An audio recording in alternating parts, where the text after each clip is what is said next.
In a world that often rewards the loud and the ruthless, one quiet act of compassion changed everything. This is the story of Elias, the woodcutter, and how a single moment of kindness unlocked a lifetime of unimaginable strength.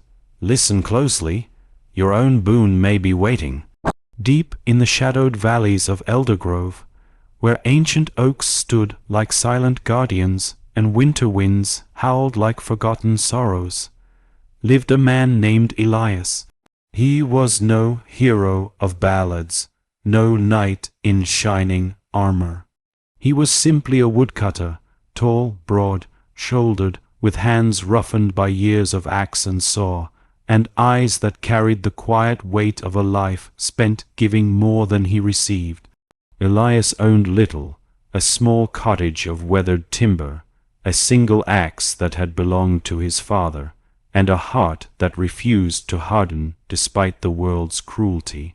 The villagers called him the soft one behind his back. They laughed when he shared his last loaf with a beggar, shook their heads when he mended fences for neighbors who never thanked him, and whispered that kindness like his would leave him starving in the end. But Elias did not listen to whispers.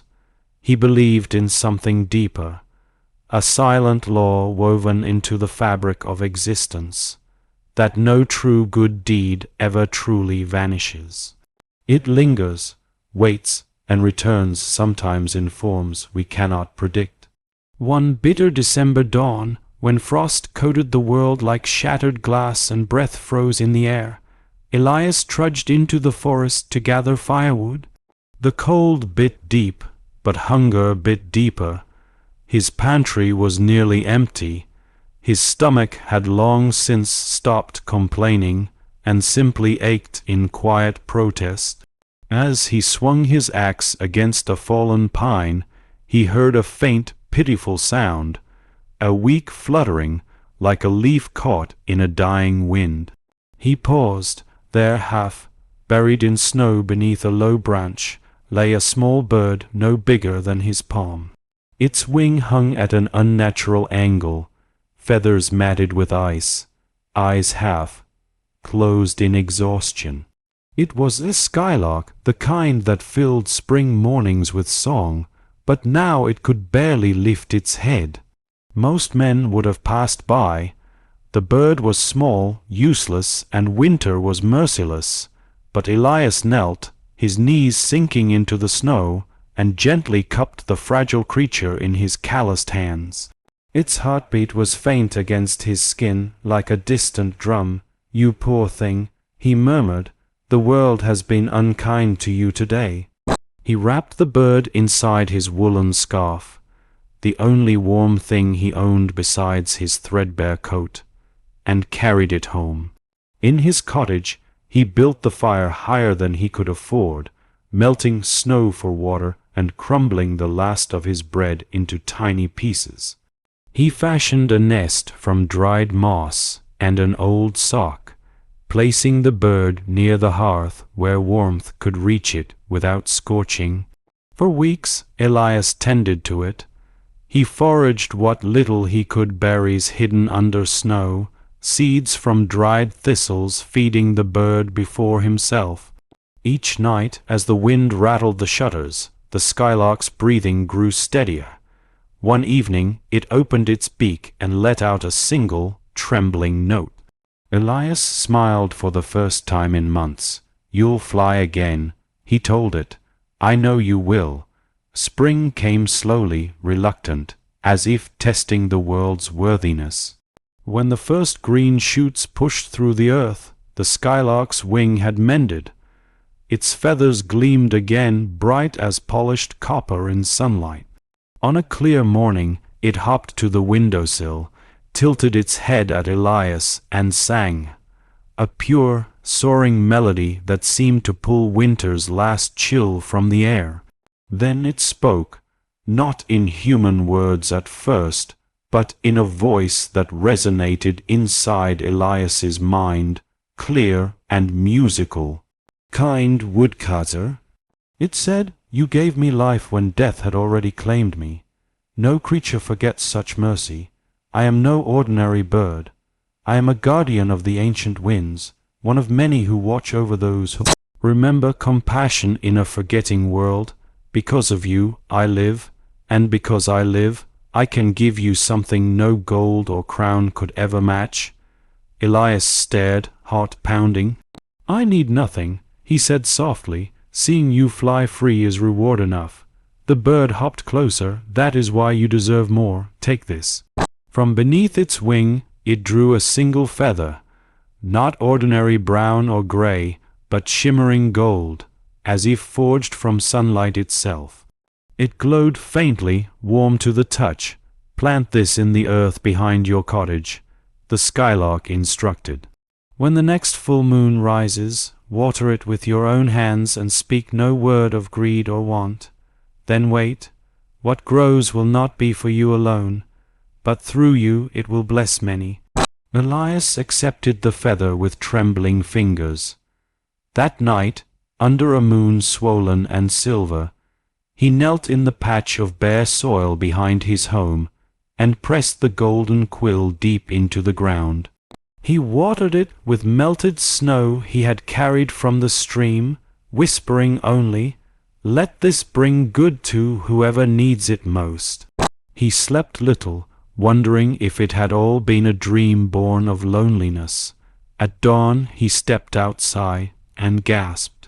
Where the feather had been planted now stood a sapling, already waist high, its bark gleaming like polished bronze. By noon it had grown into a young tree.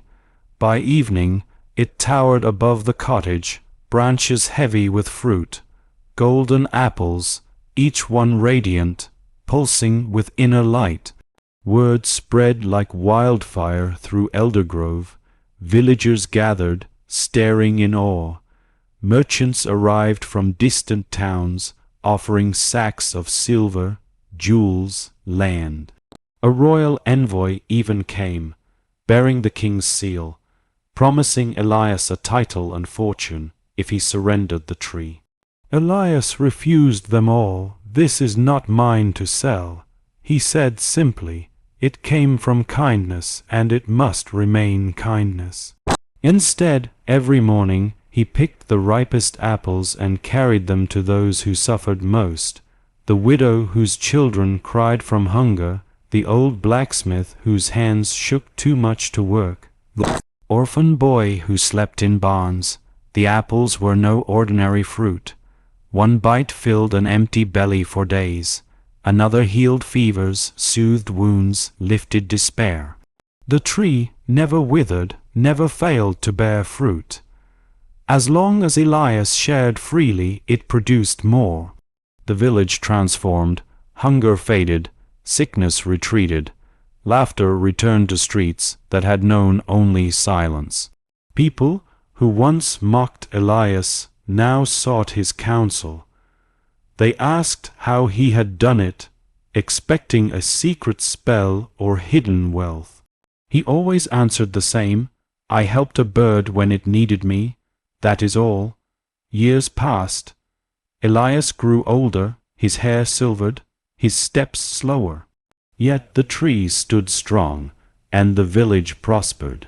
One autumn evening, as golden leaves drifted like blessings, the skylark returned, not alone, but with a flock of hundreds, their wings catching the sunset in flashes of fire.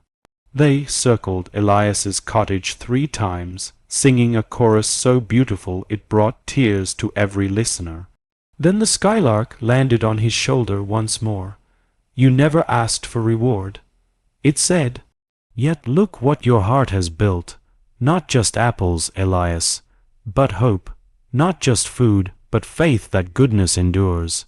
You have shown the world that kindness is not weakness. It is the strongest force of all." Elias smiled, eyes shining, then let it keep growing. He whispered, "Through me, through others. Let no one ever believe their small acts are wasted." The flock rose as one, spiraling upward until they vanished into the stars. The tree shimmered brighter, as if in agreement.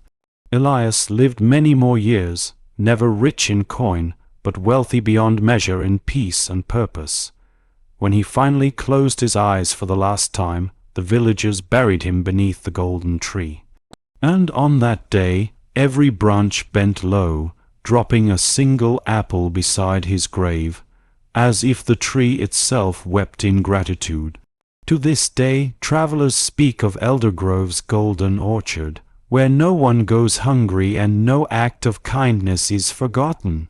They say that if you listen on a quiet night, you can still hear skylarks singing overhead, reminding the world, one small, selfless choice can ripple outward forever. You do not need to be powerful to change everything. You only need to be kind when no one is watching. That is the true boon. That is the bird's reward. So the next time you feel like your kindness goes unseen, remember Elias.